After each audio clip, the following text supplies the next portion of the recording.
Good morning students. नई class. आज हम इको का फर्स्ट चैप्टर पालमपुर की कहानी पढ़ेंगे। अवलोकन। इस कहानी का उद्देश्य उत्पादन से संबंधित कुछ मूल विचारों से परिचित कराना है। ऐसा हम एक काल्पनिक गांव पालमपुर की कहानी के माध्यम से कर रहे हैं। ठीक है। अब ये जो पालमपुर है वो कोई असली का गांव नहीं है, एक काल्पनिक गांव की धारणा ली गई है और उससे तुम्हें हम कुछ उत्पादन से संबंधित कुछ मूल्य समझाना चाहते हैं उसके माध्यम से। तो क्या है, पालमपुर में खेती की मुख्य क्रिया है। अब पालमपुर जो गांव है जिसकी कल्पना कर रहे हैं वो कह रहे हैं वहां पर खेती खास तौर पर की जाती है, जबकि अन्य क्रियाएं जैसे लघु स्तरीय विनिर्माण, डेयरी, परिवहन सीमित स्तर पर की जाती हैं। इन उत्पादन क्रियाओं के विभिन्न प्रकार के संसाधनों की आवश्यकता होती है, यथा प्राकृतिक संसाधन, मानव निर्मित वस्तुएं, मानव प्रयास, मुद्रा आदि। पालमपुर की कहानी से ही हमें विदित होगा।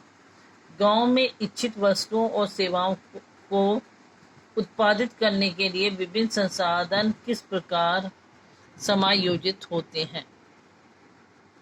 ठीक है। उन्होंने कहा कि मेन क्रिया जो है वहाँ की खेती है, लेकिन खेती के अलावा भी बहुत सी क्रियाएं की जाती हैं, जैसे विनिर्माण किया जाता है, बहुत सी चीज़ों का निर्माण किया जाता है, डेयरी उद्योग किया जाता है, परिवहन किया जाता है। ठीक है। और उन्होंने कहा कि इन उत्पादन क्रियाओं को विभिन्न प्रकार के संसाधन करने के लिए बहुत से संसाधनों की आवश्यकता होती है। उसमें दोनों तरह के संसाधन हो सकते हैं, प्राकृतिक संसाधन भी और मानव निर्मित भी। तो ये अब हम इस पालमपुर की कहानी से हम जानेंगे। पहले हम इसका परिचय पढ़ रहे हैं। पालमपुर आसपास पड़ोस के गांवों और कस्बों से भली भांति जुड़ा हुआ है। ठीक है। तो मतलब आसपास की जितने भी पड़ोस में गांव वगैरह हैं और कस्बे हैं उनसे जुड़ा हुआ है। एक बड़ा गांव रायगंज पालमपुर की 3 किलोमीटर की दूरी पर है। और उन्होंने कहा कि पालमपुर से थोड़ी दूरी पर 3 किलोमीटर की दूरी पर एक बड़ा सा गांव है जिसका नाम है रायगंज। प्रत्येक मौसम में यह सड़क गांव को रायगंज और उसमें आगे निकटतम छोटे कस्बे शाहपुर से जोड़ती है। वो कह रहे चाहे कैसा भी मौसम हो, सब इसी सड़क के माध्यम से जो एक सड़क जाती है रायगंज से और एक कस्बा एक शाहपुर, उसको जोड़ते हुए, तो उसी सड़क से सब लोग जाते हैं चाहे कोई भी मौसम हो। इस सड़क पर गुड़ और अन्य वस्तुओं से लदी बैलगाड़ियां, भैंसा बग्गी से लेकर अन्य कई तरह के वाहन जैसे मोटरसाइकिल, जीप, ट्रैक्टर और ट्रक देखे जा सकते हैं। और इस पर हम बहुत सी बैलगाड़ियां देखेंगे जो गुड़ वगैरह से भरी हुई होती हैं, मोटरसाइकिल चलती हुई देखेंगे, ट्रैक्टर देखते हैं, ट्रक देखते हैं जैसे जा रहे होते हैं गाँव उस सड़क पर। तो हमें बहुत से मतलब परिवहन के साधन उस पर घूमते फिरते नजर आ जाएंगे। इस गांव में विभिन्न जातियों के लगभग 450 परिवार रहते हैं। और अगर हम देखें तो इसमें अलग अलग जातियों के 450 परिवार रहते हैं। और गांव में अधिकांश भूमि के स्वामी उच्च जाति के 80 परिवार हैं। और उन्होंने कहा 450 परिवारों में से 80 परिवार ऐसे हैं जो उच्च जाति के हैं और जो भूमि भी है जिनके पास। उनके मकान जिनमें से कुछ बहुत बड़े हैं और ईंट और सीमेंट के बने हुए हैं। ठीक है। बहुत से मकान उन्होंने ऐसे कहा कि जो 80 परिवार हैं जो अमीर हैं उनके मकान जो हैं पक्के ईंट और सीमेंट के बने हुए हैं। अनुसूचित जाति के लोगों की संख्या गांव की कुल जनसंख्या का 1/3 है। और जो दलित लोग हैं, अनुसूचित जाति के लोग हैं, वो 1/3 लोग हैं। गांव की अगर जनसंख्या देखें तो उसके 1/3 लोग ऐसे ही हैं। और वे गांव के एक कोने में काफ़ी छोटे घरों में रहते हैं, जिनमें से कुछ मिट्टी और फूस के बने हुए हैं। और ये लोग तो मतलब एक कच्चे से मकानों में रहते हैं, मिट्टी और फूस के बने हुए। अधिकांश के घरों में बिजली है, खेतों में भी नलकूप बिजली से ही चलते हैं और इसका उपयोग विभिन्न प्रकार के छोटे कार्यों के लिए भी किया जाता है। पालमपुर में 2 प्राथमिक विद्यालय और एक हाई स्कूल है। गांव में एक राजकीय प्राथमिक स्वास्थ्य केंद्र और एक निजी औषधालय है और जहां रोगियों का उपचार किया जाता है। उसके बाद उन्होंने कहा कि यहाँ पर चाहे किसी कच्चे मकान हो या कुछ हो, लेकिन बिजली की व्यवस्था है और अगर नलकूप वगैरह चलाने होते हैं तो वो भी किससे चलते हैं, बिजली से चला लिए जाते हैं। यहाँ पर 2 प्राथमिक विद्यालय बने हुए हैं और एक हाई स्कूल भी बना हुआ है, और दवाइयाँ लेने के लिए स्वास्थ्य केंद्र भी बनाया हुआ है यहाँ पर, ठीक है, जहाँ लोग अपनी बीमारी की जांच वगैरह कराते हैं, और दवा खाना भी बना हुआ है यहाँ पर, जिसमें रोगियों का उपचार भी किया जाता है। उपयुक्त विवरण से स्पष्ट है कि पालमपुर में सड़कों, परिवहन के साधनों, बिजली, सिंचाई, विद्यालयों, स्वास्थ्य केंद्रों पर्याप्त विकसित तंत्र है। इन सुविधाओं की तुलना में अपने निकट के गांव में उपस्थित सुविधाओं से कीजिए। एक काल्पनिक गांव पालमपुर की कहानी हमें किसी गांव में विभिन्न प्रकार के उत्पादन से संबंधित गतिविधियों के बारे में बताएगी। भारत के गांव में खेती उत्पादन की प्रमुख गतिविधि है। अन्य उत्पादन गतिविधियों में, जिन्हें गैर कृषि क्रियाएं कहा जाता है, लघु विनिर्माण, परिवहन, दुकानदारी आदि शामिल है। हम उत्पादन के बारे में कुछ सामान्य बातें जानने के बाद इन दोनों प्रकार की क्रियाओं पर विचार करेंगे। अब वो कह रहे हैं कि अगर पालमपुर में उत्पादन करना होता है तो उसके लिए क्या क्या गतिविधियां करनी पड़ती हैं, उसके बारे में पढ़ेंगे। दूसरा, उन्होंने कहा कि हमने कहा यहाँ पर मुख्य रूप से कृषि होती है, लेकिन कृषि के अतिरिक्त भी जो कार्य किए जाते हैं उसको हम बोलते हैं गैर कृषि क्रियाएं, मतलब कृषि से हटकर। तो वो कौन सी क्रियाएं होती हैं, जैसे परिवहन, रिक्शा चलाना, गाड़ी चलाना, ठीक है, और विनिर्माण, जैसे क्या, चप्पल बनाना, बर्तन बनाना, तो ये सब कृषि से संबंधित तो नहीं है। दुकान चलाना, ये सब चीज़ें, ठीक है। तो वो कह रहे हैं कि अब हम इसके बारे में पढ़ेंगे। अब आता है उत्पादन का संगठन। उत्पादन का उद्देश्य ऐसी वस्तुओं और सेवाओं को उत्पादित करना है जिसकी हमें आवश्यकता है।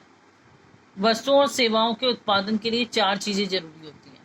अब उन्होंने कहा कि उत्पादन करने का उद्देश्य क्या होगा, कि जो चीज़ों की आवश्यकता होगी हम उन्हीं चीज़ों का उत्पादन करेंगे। लेकिन इन चीज़ों को उत्पादन करने के लिए हमें किन चीज़ों की, किन वस्तुओं और सेवाओं की आवश्यकता पड़ेगी। तो इसके लिए उन्होंने कहा 4 चीज़ों की आवश्यकता होती है। पहली चीज़ है भूमि, अन्य प्राकृतिक संसाधन जैसे जल, वन, खनिज। दूसरी आवश्यकता है हमारी श्रम, अर्थात जो लोग काम करेंगे। कुछ उत्पादन क्रियाओं में जरूरी कार्यों को करने के लिए बहुत ज़्यादा पढ़े लिखे कर्मियों की जरूरत होती है। दूसरी क्रियाओं के लिए शारीरिक कार्य करने के लिए जरूरत होती है। प्रत्येक श्रमिक उत्पादन के लिए आवश्यक श्रम प्रदान करता है। और तीसरी आवश्यकता है हमारी भौतिक पूंजी, अर्थात उत्पादन के प्रत्येक स्तर पर अपेक्षित कई तरह की आगत। क्या आप जानते हैं कि भौतिक पूंजी के अंतर्गत कौन कौन सी मदें आती हैं? अब उन्होंने कहा इसके लिए हमें सबसे पहले तो भूमि चाहिए होगी। कोई भी हम उत्पादन करेंगे, किसी भी चीज़ का हम कारखाना लगाते हैं, कुछ करते हैं, तो हमें भूमि तो चाहिए ही। फिर हमें जल भी चाहिए होगा। वो कह रहे हैं वन और खनिज भी, क्या चीज़ हम बनाने जा रहे हैं उस पर डिपेंड करता है। लकड़ी की कोई चीज़ बनाना जा रहे हैं तो वन होने जरूरी है, किसी खनिज। दूसरी जरूरत होगी श्रम की। अब श्रम भी 2 प्रकार का चाहिए होता है, कि या तो इसमें क्या है, पढ़े लिखे लोग भी चाहिए होंगे जिन्हें तकनीक पता हो किस तरीके से मशीनें चलाई जाए, और वो लोग भी चाहिए जो शारीरिक मजदूरी कर कर इस कार्य को पूरा कर सकें। और तीसरी जरूरत होती है हमें भौतिक पूंजी की। अब भौतिक पूंजी के अंदर क्या क्या चीज़ें आती हैं, ठीक है। भौतिक पूंजी के अंदर आ जाएगा हमारा औजार, मशीन, भवन। औजार मशीनों के अंतर्गत साधारण औजार जैसे किसान का हल से लेकर परिष्कृत मशीनें जैसे जनरेटर, टरबाइन, कंप्यूटर आदि आती हैं। औजारों, मशीनों और भवनों का निर्माण का उत्पादन में कई वर्षों तक प्रयोग होता है। इसे स्थायी पूंजी कहा जाता है। अब उन्होंने कहा भौतिक पूंजी के अंदर भी हमने कहा कि अलग अलग आगतें आ जाएंगी। कैसी? उन्होंने कहा एक तो हमें औजार और मशीन वगैरह चाहिए होती हैं, भवन चाहिए, जो इमारत कोई जिसके अंदर हम काम शुरू करेंगे। तो उसमें कह रहे हैं उसके अंदर हम देखते हैं तो किसान के हल से लेकर कोई भी मशीन हो, टरबाइन हो, जनरेटर हो, कंप्यूटर हो, मशीनें हो, सब ये हमारी स्थायी पूंजी के अंदर हो। स्थायी पूंजी किसे कहते हैं?